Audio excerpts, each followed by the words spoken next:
दोस्तों 12 फरवरी से 16 फरवरी 2025 के बीच भारत के अंदर एरो इंडिया शो होने वाला है और आज रशिया की न्यूज एजेंसी तास की तरफ से बताया गया है कि एरो इंडिया 2025 के दौरान हम अपनी एक टीम को भारत में भेजने वाले हैं और हमारी इस टीम का ये काम होगा कि ये Su-75 चेकमेट फाइटर जेट के जॉइंटली डेवलपमेंट को लेकर भारत के साथ बातचीत करेगी ताकि इस प्रोग्राम का भारत को भी हिस्सा बनाया जा सके। और ऐसा नहीं है कि रशिया की तरफ से इस तरीके का ऑफर भारत को पहले नहीं दिया गया हो। रशिया की तरफ से पहले भी Su-57 फाइटर जेट को बनाने का ऑफर भारत को दिया गया था और उस समय इस प्रोग्राम के तहत Su-57 फाइटर जेट को बनाया जा रहा था। उस फाइटर जेट प्रोग्राम का नाम FGFA था, लेकिन उस समय रशिया ये चाहता था कि Su-57 फाइटर जेट को बनाने में भारत अपना पैसा लगाए, लेकिन रशिया इस फाइटर जेट की टेक्नोलॉजी भारत के साथ शेयर नहीं करना चाहता था।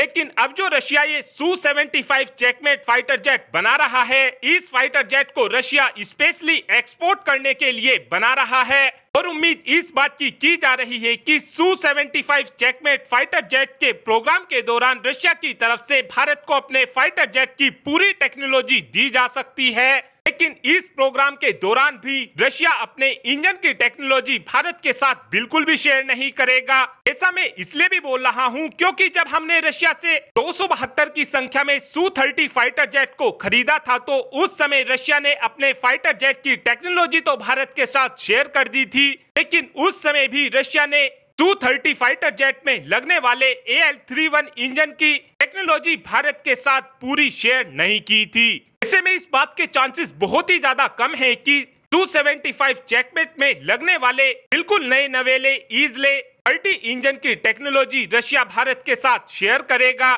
इस समय रशिया की सैटर्न ईजले 30 इंजन को बनाने में लगी हुई है।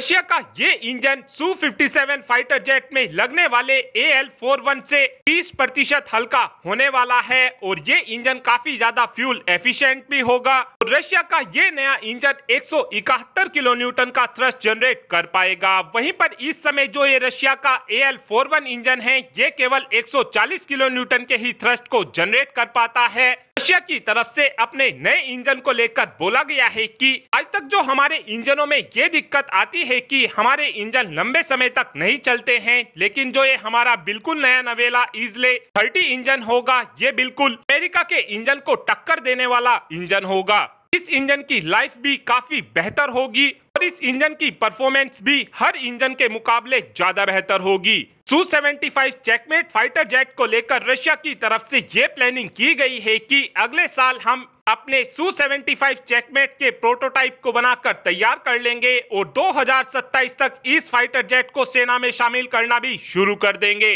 Su-75 चेकमेट फाइटर जेट की कुछ खासियतों की बात की जाए तो इस फाइटर जेट की रेंज 3000 किलोमीटर होगी और इस फाइटर जेट की रफ्तार 1.8 मैक होगी और ये अपने साथ में 7400 किलोग्राम के वॉरहेड यानी कि मिसाइलों को अपने साथ लेकर जा सकेगा। इस फाइटर जेट के अंदर इंटरनल वेपन बे भी लगा होगा, जिसके अंदर 5 मिसाइलों को काफी आसानी से लेकर जाया जा सकेगा। इस फाइटर जेट के अंदर AESA रेडार भी लगा होगा।